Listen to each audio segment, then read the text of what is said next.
Mas essa pergunta é maravilhosa. Como é tão grande a cultura de um orixá aqui e morreu essa cultura?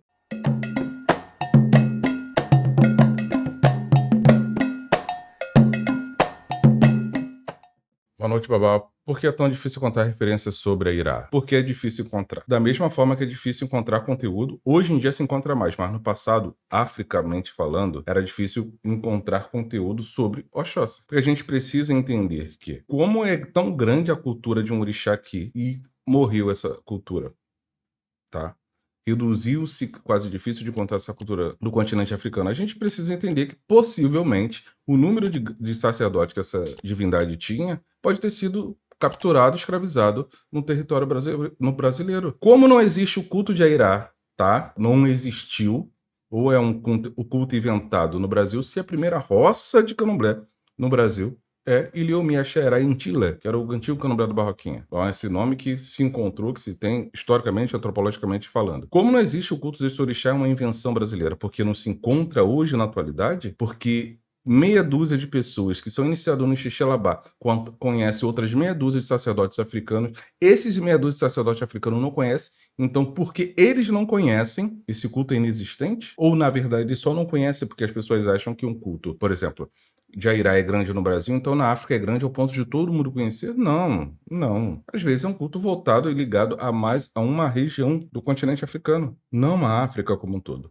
Então, por isso, provavelmente por isso, nem todo mundo vai conhecer o culto desse orixá. Aí tem as possibilidades históricas, o porquê, da onde surgiu. Aí eu falo da bricolagem, do hibridismo, da culturação, do entrelaçamento cultural, que cria como, esse tan de que a Irá carregou Oxalá nas costas é mentira, é invenção. Porque eles são de territórios diferentes, então não tem nenhum momento, historicamente, olha só a imbecilidade do ser humano ao ponto de querer pegar um Itã, que a gente também precisa conversar, eu vou falar um pouco sobre isso daí, que é uma visão mitológica para falar de uma divindade que querem transformar em histórica, tudo em uma verdade histórica, né? Então, se não tem possibilidade histórica, então é mentira. Gente, isso é um Itã, é um mito. Tudo bem que a visão de Itã para a cultura africana não tem essa diferença dentro das literaturas que a gente lê e observa, por exemplo, diferenciar de um mito de uma história verídica. Não tem muito. E quando se fala de Titã, fala de um conto histórico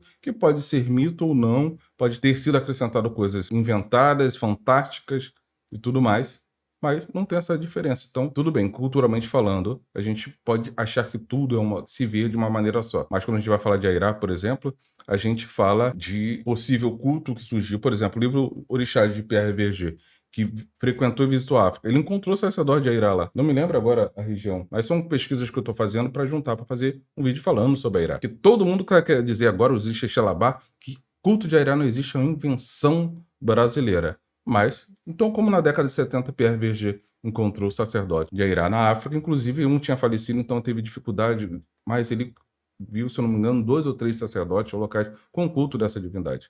Interessava ele, porque ele pesquisava justamente as casas tradicionais de Quito, na Bahia, do qual tem ligação com o candomblé da Barroquinha. E hoje a Irá é uma invenção do candomblé, porque todo agora é invenção do candomblé. Gente, o candomblé é uma invenção. As pessoas, qualquer religião é uma invenção, é uma criação, não surgiu, não veio a divindade do nada e transformou-se. Não, até o cristianismo é uma invenção, que as doutrinas vamos dizer, cristãs, Jesus não mandou fundar ou criar uma religião. Ele trouxe ensinamentos filosóficos e tudo mais, mas ele não criou, ele não disse como deveria ser o cristianismo, baseado no seu ensinamento. O homem criou uma religião para seguir os dogmas e os ensinamentos de Jesus. É uma criação. Pessoas fantasiam muito religião. Então, a Irá é difícil encontrar porque possivelmente é um culto extinto ou praticamente extinto no território africano. Ou a gente precisa encontrar ainda locais que possivelmente ainda exista culto dessa divindade. Então pergunto porque fala-se muito sobre Tanja Irá com Oxalá, que era um general de Xangô, etc.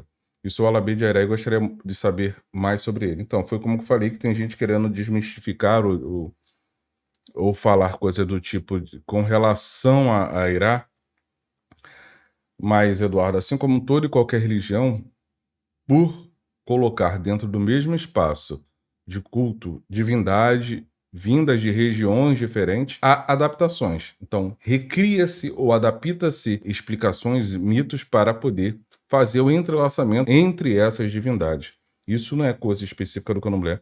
Isso acontece em diversas religiões, inclusive dentro do cristianismo, por exemplo. Pode-se ver, por exemplo, como o 25 de dezembro, como o nascimento de Cristo, e diversas outras festividades que foram adaptadas de outras culturas religiosas. E precisa fazer essa reorganização, porque na África, normalmente, né, não é de uma maneira geral, mas normalmente, cada sacerdote é voltado ao culto de uma divindade. E cada região é voltada especificadamente para o culto de uma divindade ou outra e tudo mais. Só que aqui no Brasil, justamente influenciado pelo aspecto geográfico, pela visão também multicultural dos Fong-B, ou seja, do povo Jeje que cultuava no mesmo ambiente diversas divindades, o Candomblé Quetu também começou a fazer isso, colocando dentro do mesmo terreiro de Candomblé cultos a diversas divindades de regiões africanas diferentes.